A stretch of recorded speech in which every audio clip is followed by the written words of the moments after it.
The member for Cypress Medicine Hat. Thank you, Mr. Speaker, for allowing me to respond to Her Honour, the Lieutenant Governor's speech from the throne. While this is the second throne speech delivered under this government, it is the first time that I've had the opportunity to respond since May of last year. In the last 10 months, we've started to see how this government intends to operate and the direction they would like to take us. Since last May, I've spoken to thousands of Albertans, both in my riding and the province at large. I've used these conversations to get a sense of what Albertans feel about where we're headed under this government, as I hope my colleagues across the floor have as well. With a year of trial and error under this government belt, the reviews are not good.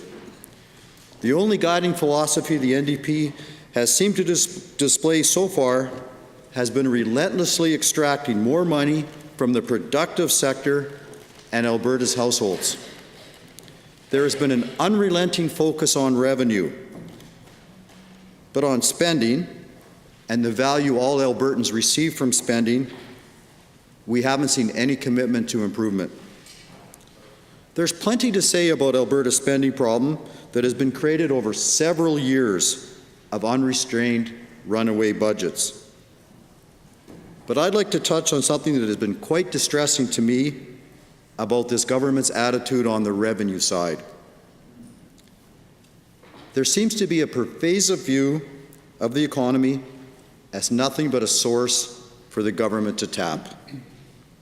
Through the raising of tax on income, to taxes on consumption and the inputs of consumer goods, to increased fees on certain services and transactions,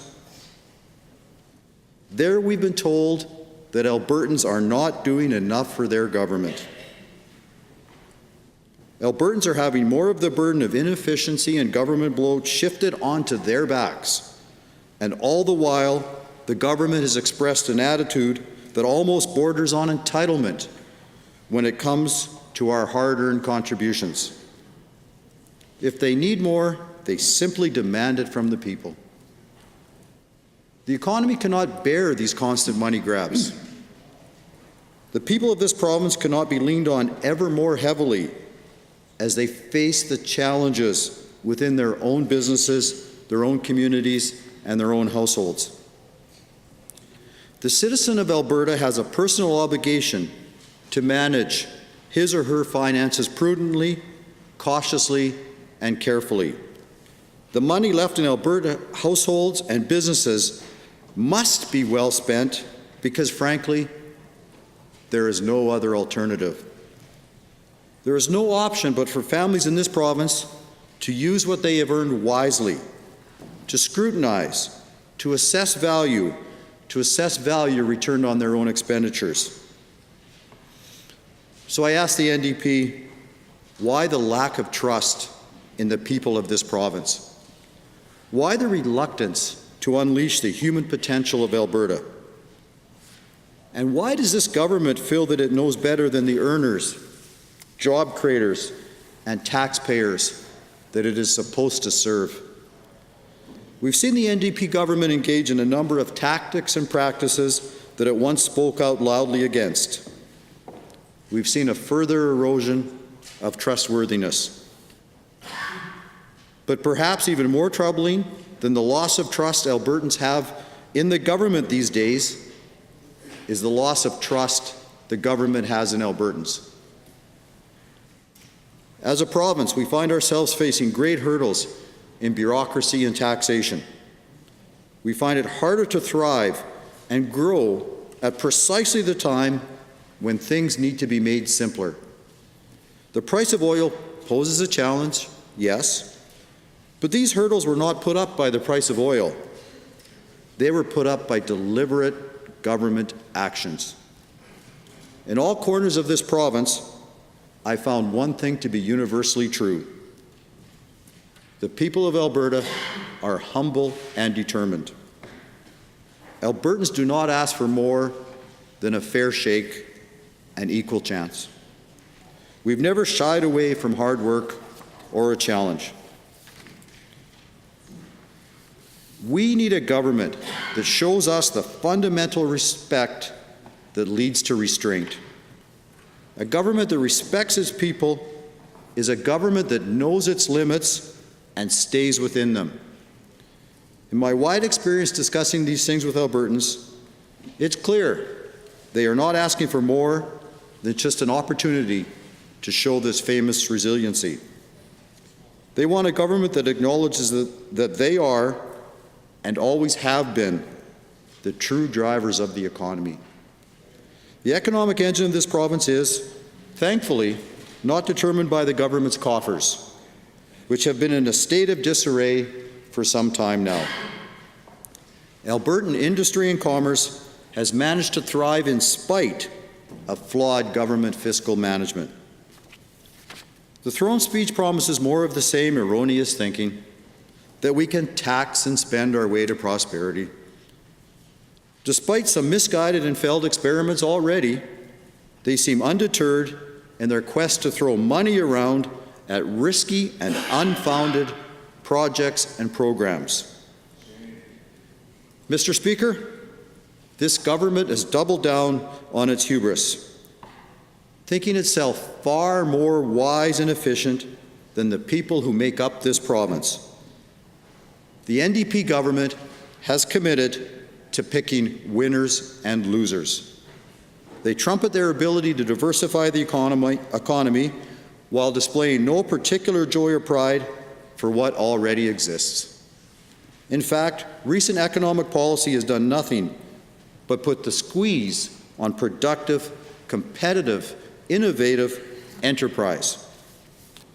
To borrow a famous line, the government's view of the economy could be summed up by three short phrases.